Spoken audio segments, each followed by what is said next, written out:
Hey everybody, welcome to TST Garage. I'm Bart. Today I will be demonstrating the procedure for the installation of the TST Industries Nexus signals on a Kawasaki Ninja motorcycle. These signals fit many modern Kawasaki Ninja models. We do have a complete listing on our website of which models they fit. If this video is not of your motorcycle, chances are we already have the installation instructions for your model as well. So check that out on our YouTube channel. I won't get too detailed on the description of this technology. We do have a separate video covering all the nuances and specs, and we dive a little deeper into how this was designed, what the motif was, and all of that stuff. So that link will be provided to you in the description of this video. Hopefully you'll follow that and check out some more specs. What you see here is the right-hand signal. It is designated right. The left-hand signal is designated left for ease of installation. These are plug and play, so no fuss there. You unplug the OEM unit, you plug this in, you're good to go. The physical installation is also through the means of replacement of OEM parts. The same exact procedure that you would use to replace, let's say, a crashed up OEM component mounts this in your bike. Now in this video, we will show you the exact procedure step by step for how to mount this on your bike. So hopefully you'll follow along and find this easy enough and get these things mounted on your bike. Let's get started. All right, you guys, before I begin, I want to talk a quick little bit about the two different methods I have for installing these signals on this bike. One method is the removal of the side fairings, the mids here, along with the lowers, giving us the access to the lamps from within. That method is very easy for us to show you all the steps in because just how easy it is to get the camera sensor in there to show you all the fasteners. The other method is much more difficult for us to show you how to do it, but the steps that are involved are fewer than the first method. It's just also very cumbersome. So you're gonna have to have a magnetic screwdriver and you're gonna have to have some patience, and those steps only really involve removing the scoop fairings here, and then you work from within. For the purpose of our video, we're gonna capture both flows, but this is how we're gonna do it. We're gonna do all the common steps before the methods diverge, and then we're gonna show you how the side panels come off. We're only gonna take the side panel off here on this side. It is exactly the same on the left side of the bike, except you have to unplug a couple extra things, the rectifier, and I think the fuse panel has to come off its hook, and that's it. So it's vastly the same. We're not gonna bore you with the same steps. We're just gonna demonstrate on one side. When the steps do diverge, we're gonna show you from within, and with the fairing off, we're gonna have a little bit better trajectory for our camera angles to catch this. So I just wanted to present that so you guys don't follow step by step by step, but without audio and then get lost because we did diverge the two different methods. All right, that's pretty much it. I'm really amped. Let's get started. I want to show you guys what this looks like when it's done. We're going to begin down here. There are two push fasteners, one from the front, one from the bottom. You press the center in and that unlocks them like this. Take a little screwdriver, press it in. Now it's in the unlocked state. You withdraw it and it's good to go. Okay, once that's done, these two belly guys are open and we can go up top. Okay, now up top here to the front of the right controls, we have a wiring harness that needs to be unlocked from the scoop area. There's a cable management clip. If you jam a little flathead screwdriver in it and turn it, that just pops open like that. And now this guy's free to come out. I'm gonna switch over to the left side of the bike. On the left side of the bike, we follow the same exact steps in the same location. And now both harnesses are good to go. Now we're gonna go in from the bottom of the scoop area and continue. Now working from the bottom of the vehicle here in the scoop area, it will be necessary to remove these two shrouds. They actually do split down the middle. They're held in by the means of 9 push fasteners like you saw me extract before. 1, 2, 3, 4, just on the inside here, 5, 6, and symmetrically on the other side, 7, 8, 9. Let's knock them out.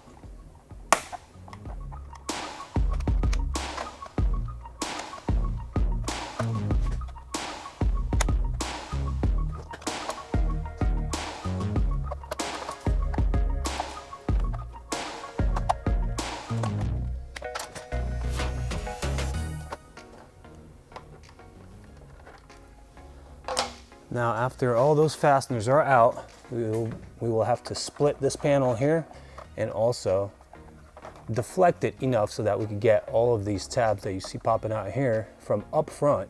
This is the more difficult section here. We'll need to tab those out, but I have a method for that.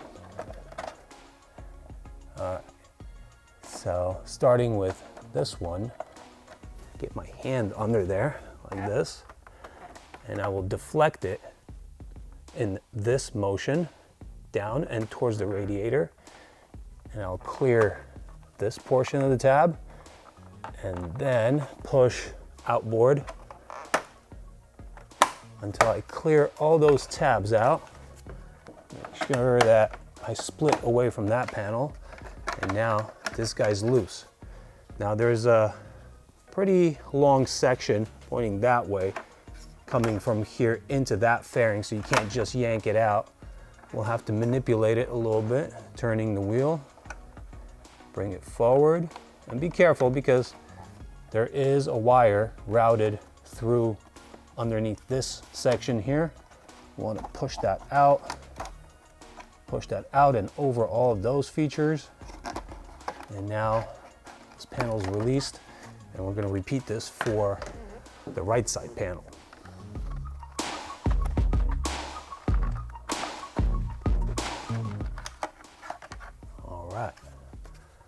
Now these panels are out, and we have access to the wiring for the signals here. You can see here, we can actually disconnect them.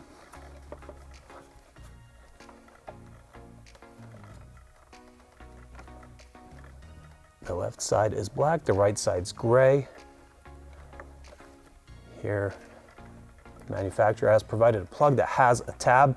If you press on this, it'll release the connector from within.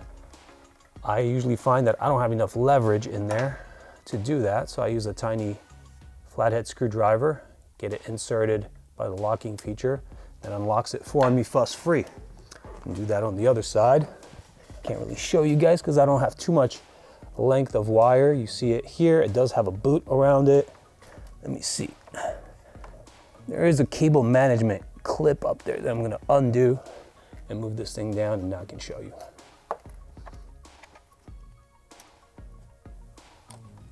All right, so now we're disconnected, and technically at this point we could get in here with a Phillips screwdriver and work around the wheel, and it gets pretty cumbersome, and that is the second method that I told you guys about.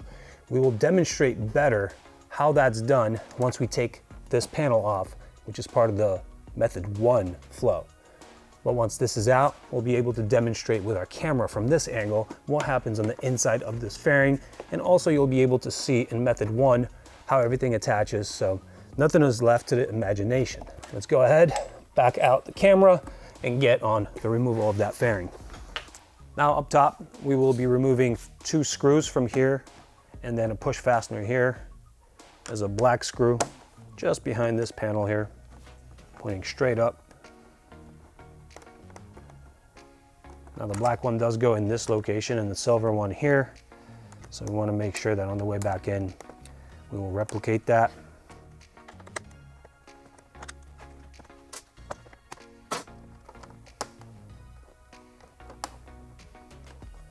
Now I'm going to focus on the removal of this panel. We start in the aft section here. There is an interference fastener here. It looks kind of like a shelf under. It hooks from the bottom to the top to this fairing. And then there is also a friction fastener that is basically like a stud that goes into a grommet. So to split this, I pry away from the inside, straight out, perpendicular to the center plane of the bike, and push on the rear fairing here, and then I will push this up while pulling this down to clear that little shelf fastener. That's pretty much as easy as that. There's a series of Velcro type fasteners here that need to be dislodged. And there's another friction fastener here that fits into the grommet. Once all these guys are clear and you're just hung up here, basically you pull this fairing back and that unlocks it from these windows here. It does have interference windows that sliding locks go into, so backwards and it's out. And here I'll show you friction fastener here, friction fastener here, and a bunch of Velcro sections, and that's it. We'll put that to the side and we will go up here to this other fairing that is now loose. There's a friction fastener right here that needs to be extracted kind of on a diagonal here towards the rider's face area, and this just turns out of the way. Here's your friction fastener and receiving end, and now we can go on to the next step. So here I'm going to use a 10mm socket, and I'm going to remove this screw here along with that cable management clip, put it to the side. This will have to go back in that same configuration. Now using a 4mm Allen, once again, we are going to remove this black screw.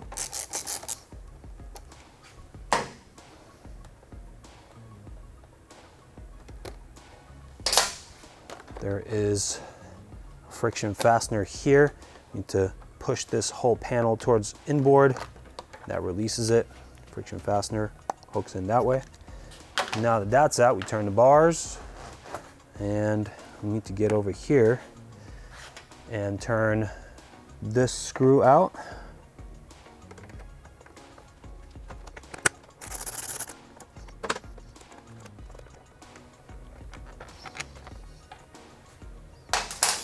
Okay, two more fasteners here, and then the fairing will be free to come down. 4mm Allen.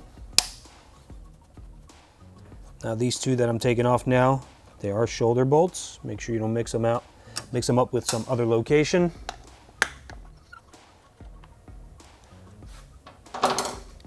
Now this fairing is actually free in the aft section, and all of the remaining fasteners on it are either friction type fasteners or clips. So down here, as you can see, this portion's already wiggling around and it's loose. We're going to aim to remove this portion away from this and this. So I'm gonna pry up on this and push this section back. You can see it just released pretty easily. And now move up with that. There are two friction fasteners here. These are sort of like the ones that we had up in the other panels with the grommets, but instead of grommets, they have sleeves of rubber over them. So what we need to do is clear this tab here by rotating this panel.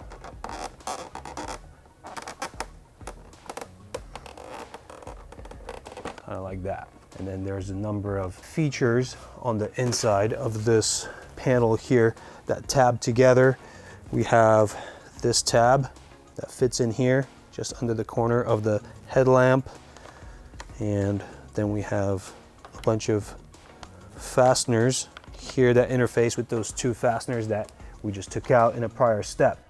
Now with the fairing off, we're presented with this area here. I want to note a couple things before we proceed. The actual lamp is clamping a steel bracket against the fairing. We'll need to get this bracket in the same position because one of the holes on the bracket receives one of the push pins for the scoop area shroud. So we'll need to make sure that that remains in place. All right, we'll remove the cable management components. This one here needs to have the center taken out. That'll release the wire, like you see here. Now we'll grab a Phillips screwdriver, remove these screws.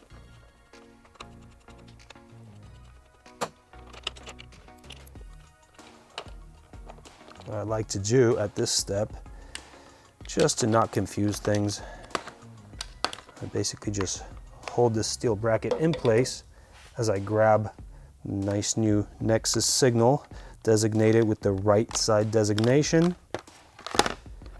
And we'll get that seated in the appropriate location, maintaining that clamping on the steel bracket. We'll start replacing the screws.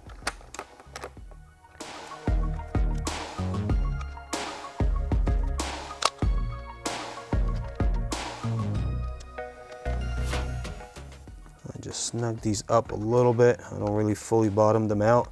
What I like to do at this point is just make sure that from the outside my signal is looking good. It's not producing any weird gaps in the fairing. And in fact, it is looking beautiful here, just as it's meant to. So we can go ahead and fully tighten. And now we'll just get our wire into all these cable management clips. Basically the same way it was from the factory.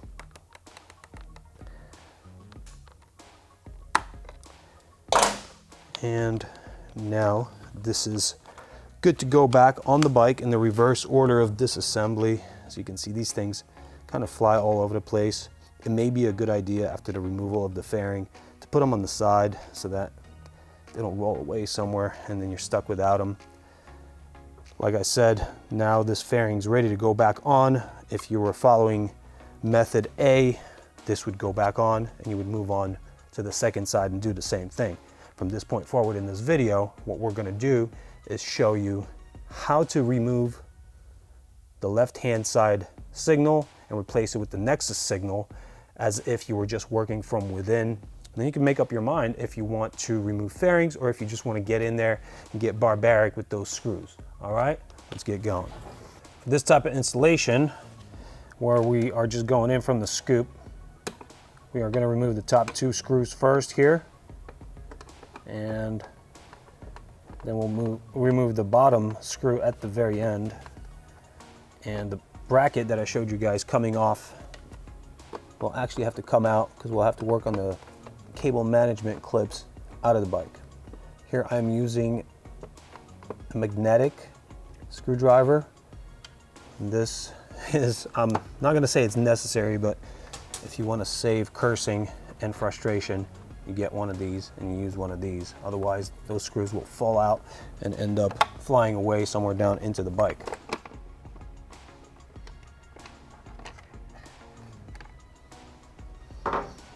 Okay, so for the reinstallation here, I've pre-configured the signal exactly the same way I did the right-hand signal. You can see the bracket is behind the signal itself, and I have one screw in, topmost forward screw goes in, and we start the reinstallation, and we'll just do the screws in sequence. Don't tighten them down all the way just yet. Get all your screws seated. Make sure that the bracket is in alignment before you start putting the screw in.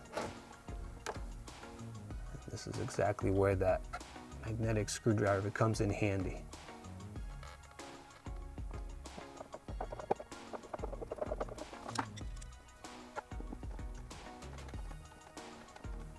Before I tighten down on these, I'm going to check it once again. All right, no gaps, everything's fitting right. Let's go ahead and tighten them down.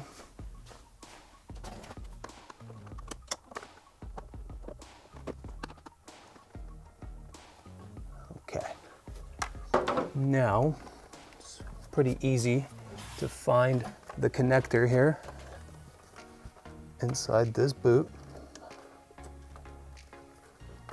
and get our signal just plugged in. I don't like to make too many steps beyond where I'm at now before checking the actual function of the signal. So I'm going to power up the bike.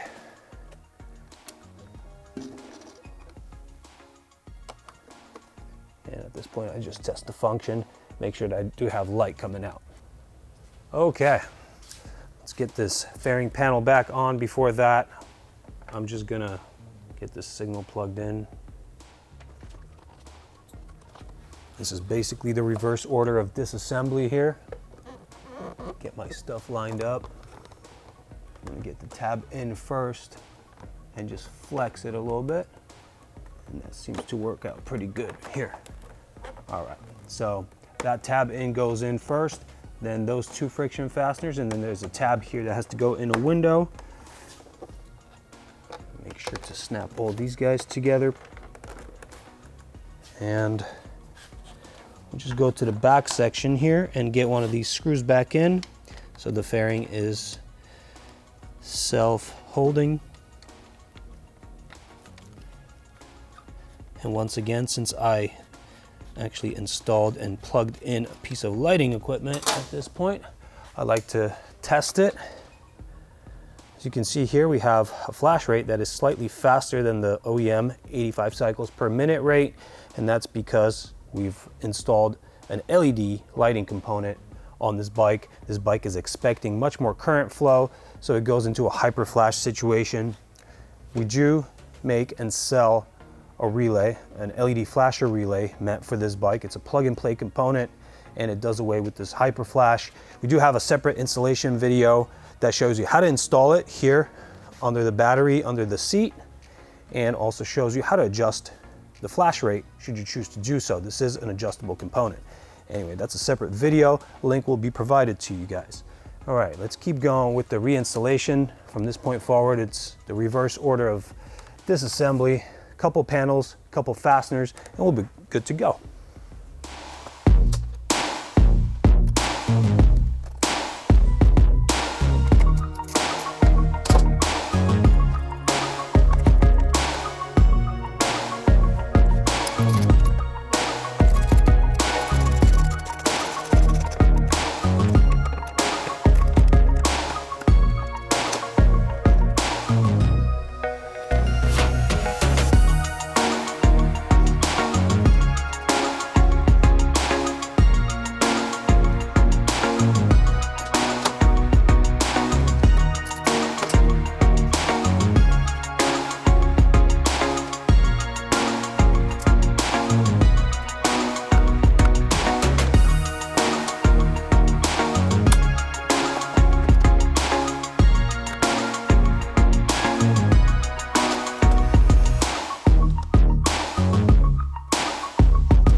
We are at the point where the shrouds for the scoop need to go in.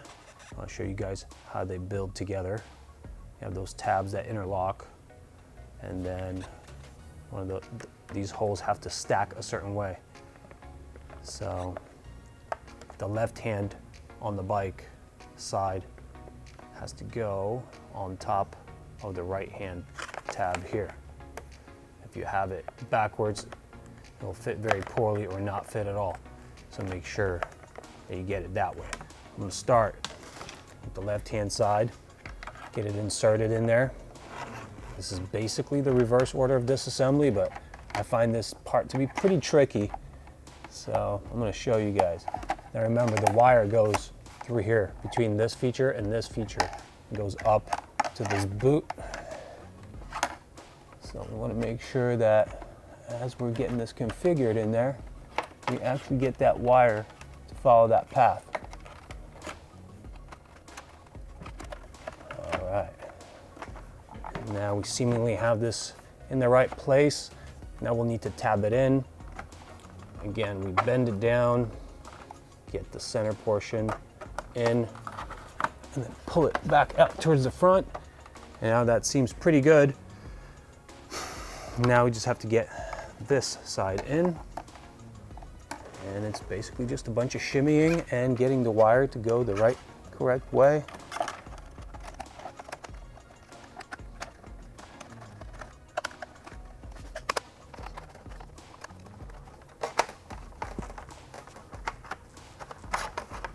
All right, now we're really close. As I tab this in, as I mentioned, this feature here goes on top of this feature, so we'll need to tab it in under that and then also around the perimeter. This fairing is still fairly loose, so we can rely on that helping us.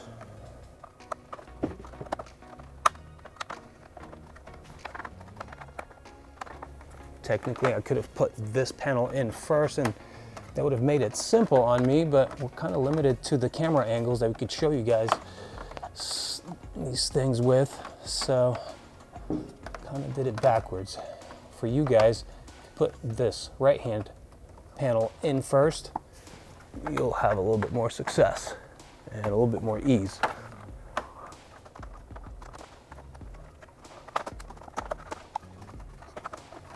All right, now everything's starting to look good.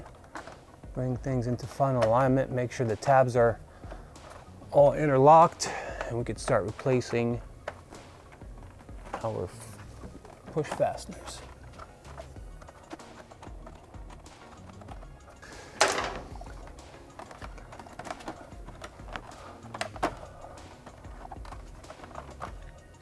All right, everything's aligned.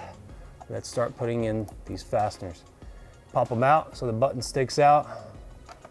Get them through all the layers that they have to lock, and then pop the button in flush with the surface.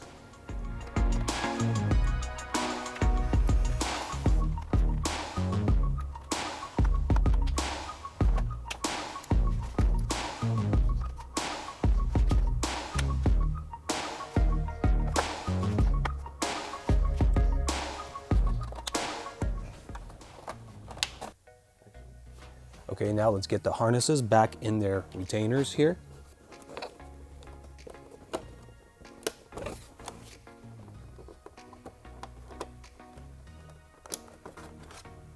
All right, finally, last step. We will replace the last two push pins, fasteners in the belly where the belly joins, and that will be that. I gotta promise you guys, this is not as tiresome as it was for me when you're just installing it. I just had to contort myself around the cameras and the lights and stuff, so I'm a little drenched with sweat. Don't worry, you guys will likely have an easier time, especially if you take your time and you're patient. Anyway, check this out. I think this would probably take me about half hour if I just went through the inside there. I've already done a number of these, so I have a little leg up. But in about half hour, I got to change the horrendous looking Kawasaki OEM signals to this beautiful, techie, real futuristic look signal set. I actually, off camera, allowed myself to change the relay so that we have proper flash rate for our demonstrations. And as you can see, we do. I'm really pleased with the results. I hope you guys will agree. If you do, I hope you'll check out tstindustries.com. The link to this particular product has been provided for you in the description of this video. Hope to see you at TST. Peace, ride safe.